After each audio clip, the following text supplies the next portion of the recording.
Welcome to Angels and Seer Stones. I'm Christine. And I'm Chris. Today we're discussing one of the most requested topics, and that is Satan's dominion over the water. If you're not familiar with it, Latter-day Saints often believe that the devil has power over water, particularly in the last days. And maybe it has something to do with why missionaries can't swim. Let's get into it. Latter-day Saints are a people of radical faith. We are a unique body of Bible-believing Christians. For us, the scriptural canon has been opened.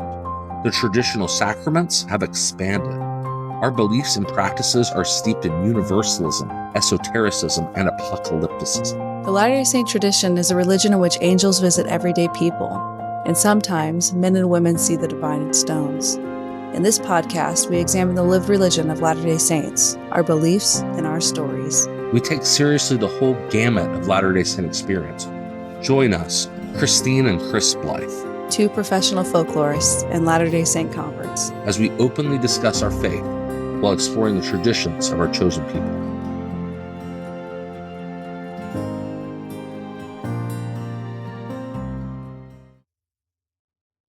Hi, friends. It's so good to be back with you. Christine has been off in Ogden over the weekend, checking out spots for the upcoming Mormon History Association conference. It's going to be a good one. And last week, Chris was on a folklore podcast called The Fabric of Folklore, discussing legends of the Latter-day Saint supernatural. That's right. It's been a fun week for sure. Before we get started, just a reminder, please like, subscribe, rate, review, share with a friend. We are so grateful for all the ways that you support us. We are so grateful for all of the support of our listeners. We have a ton of listener stories. Please keep them coming. Christine, why don't you get us started? Okay. If you know anything about Latter-day Saint missionaries at all, you know that missionaries live a life of rules. They get up at 6:30 in the morning, start their study at 8, leave the apartment at 10, and they will return by 9 p.m. when they have a 90-minute break until lights are out. You know, when I think of missionary rules, I think we didn't listen to secular music. We didn't go to movies. We didn't even read books. They weren't specifically approved by our mission leaders. And sometimes those rules, as Chris is obviously getting to, are pretty strict. On my mission in Sendai, Japan, we could only listen to tabernacle choir. Can you believe that? That's probably the only rule that I broke on many occasions. We had a little more leniency in West Virginia. I like to listen to the punk rock versions of primary songs that have gotten big with the Singles Ward and the RM soundtracks that had just come out a few years before my mission. But even listening to those could be a little controversial. Sure. Missionaries, outside of not listening to music or going to movies, they also don't date. They're not supposed to flirt, and there are rules against teaching a person of the opposite sex without someone else present.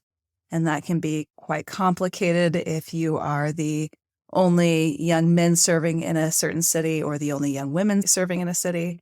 Of course, on a mission, you have a companion who you're supposed to stay with 24 hours a day. And this, for me, was by far the hardest rule. I mean, I kept it, but being in someone's presence 24/7, that's no joke. That is real sacrifice.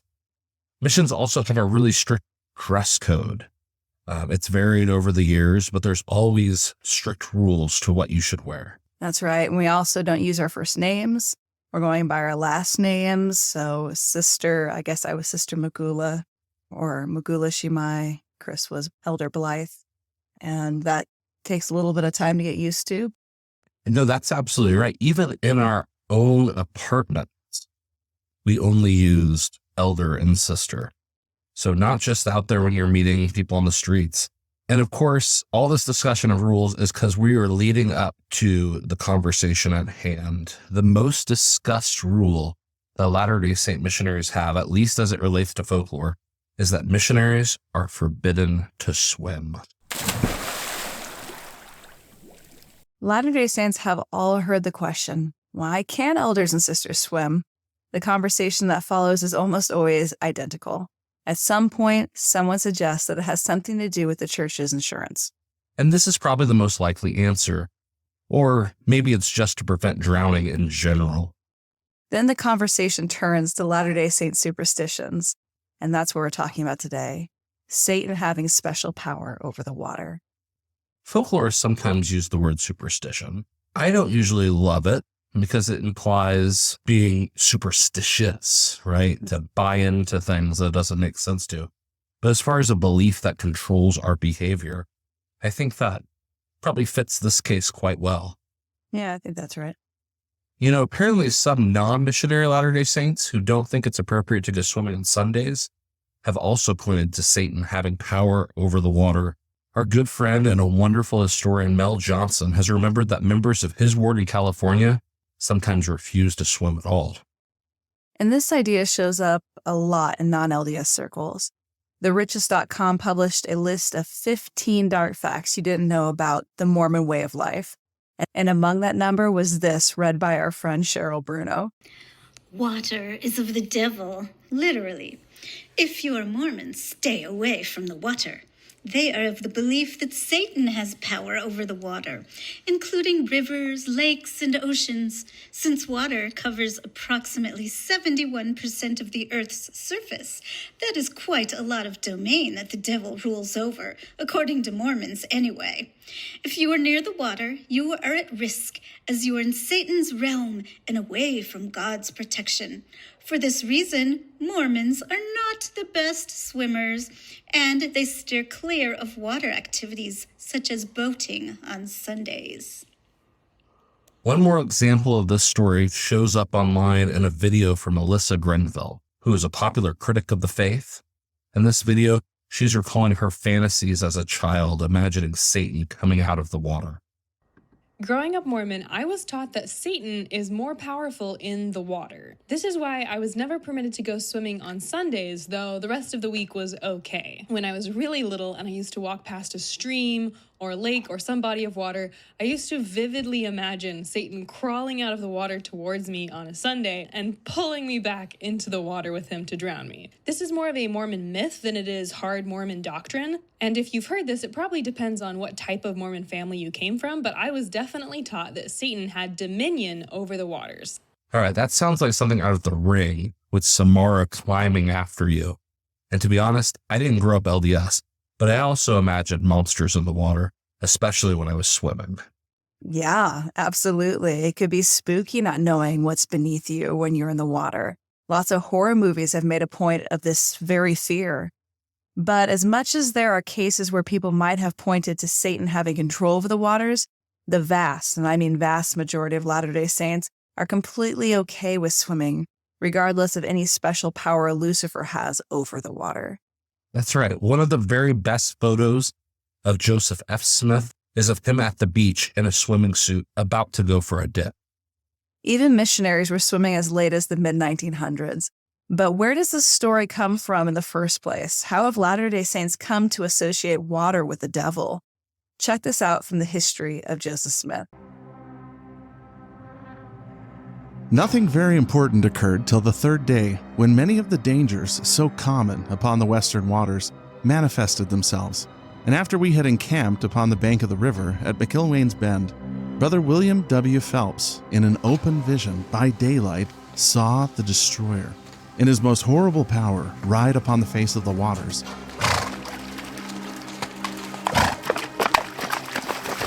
Others heard the noise, but saw not the vision. So this is a group of Latter-day Saint men heading to Jackson County, and they're traveling along the Missouri River. And on I believe it's the third day of their journey, they have a really scary moment on the waters of the Missouri River. They camp for the night, and that's when W.W. Phelps looks out on the river and sees the vision. You know, for over 20 years, I read this story, and for the life of me, I couldn't figure out what it meant for the destroyer to ride on the waters. Occasionally, I asked people what they thought, and like me, they usually had the idea that the devil was out there on the Missouri River body surfing. Yeah, wakeboarding or something. It wasn't until I learned much later that the destroyer was not the devil that I realized that he was riding a horse. I think that's just what the language of riding would have implied in the 19th century. But there's more to this that we'll get to in a minute. But first, The destroyer isn't the devil, as Chris just said. He could have been a number of different figures, some more sinister than others. There is an entity named Abaddon, who the book of Revelation identifies as the angel of the pit and the destroyer. But really, the destroyer is a reference to death, and it was common to refer to death as the destroyer in the 19th century. So Phelps is seeing a personification of death, or the destroying angel in Exodus, who was tasked with the slaughter of the firstborn sons of Egypt. We all know the story from Exodus. There's a great BYU Studies article on this point that you could read, and Chris also covered this topic in his book, Terrible Revolution. Right? There's many different ways people have thought of the destroyer in this verse, and there are several figures that have been called the destroyer in Scripture. We know the language of the destroyer in the wording of a particular temple ritual, but also just in the promise given at the end of the word of wisdom. This is what it says, "And I, the Lord, give unto them a promise that the destroying angel shall pass by them as the children of Israel, and not slay them." In both cases, this isn't simply a promise to keep you safe from the devil. It's a promise to keep you safe till you fulfill your mission on earth. I want to share a vision that I discovered when I was working on Terrible Revolution. In 1840, John Smith recorded hearing a story that two men had seen an apparition on the Mississippi River in Nauvoo. He said that, quote, "Members of the church saw two men ride across the Mississippi River from Montrose to Nauvoo. One man was on a white horse and the other on a red horse. The waters parted under their feet and fire flew when their tails moved, and they observed the clothing of the men." This is a clear description of the first two horsemen of the apocalypse that appear in Revelations chapter 6.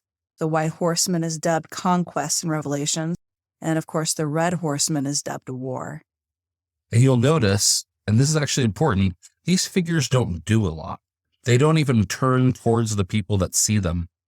And this is true of the W.W. Phelps vision as well. Right, these are omens. They are apparitions designed to serve as warnings to those who see them. And maybe the sighting of Conquest and War in Nauvoo were interpreted as a sign that there would be a return of violence to the city after the prolonged break the states had in Missouri. And the sighting of death on the Missouri River referenced the destruction that the saints would soon face and the nature of the river itself. Yes, when John Whitmer recorded the revelation that Joseph would receive in response to Phelps' vision, his preliminary remarks referred to the river as the river destruction. Travelers knew the Missouri River for its shipwrecks and its rough waters.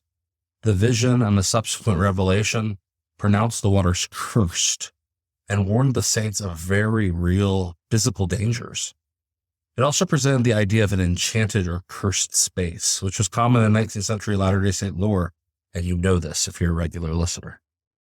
So it was a warning about the river, which fits with the revelation that Joseph gets after Phelps tells him about his vision.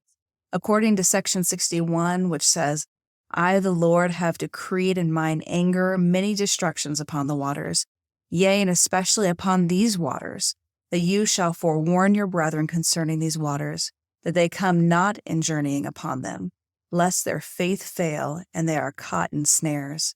I, the Lord, have decreed, and the destroyer rideth upon the face thereof, and I revoke not that decree."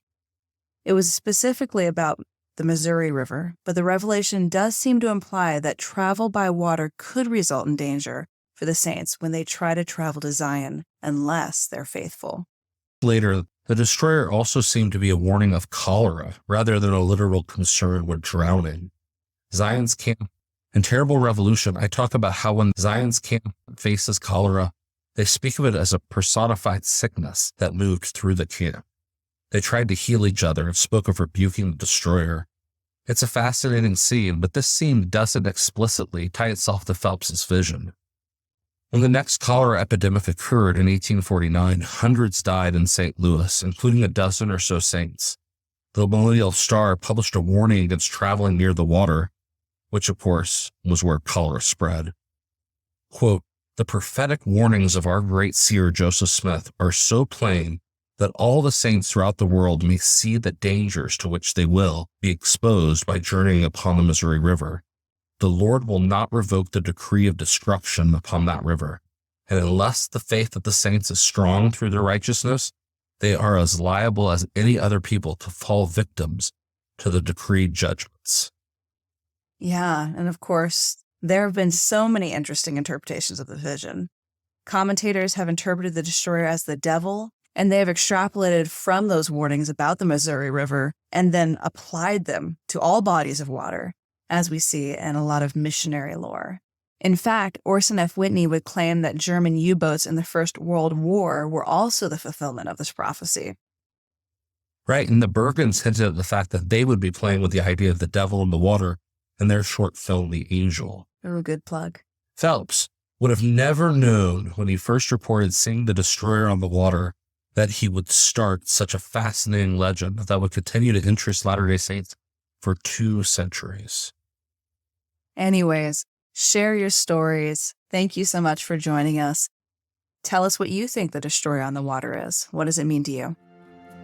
Thanks for joining us, friends. Remember to rate us, write a review, and share this episode with a friend. We'll see you next time. See you next time.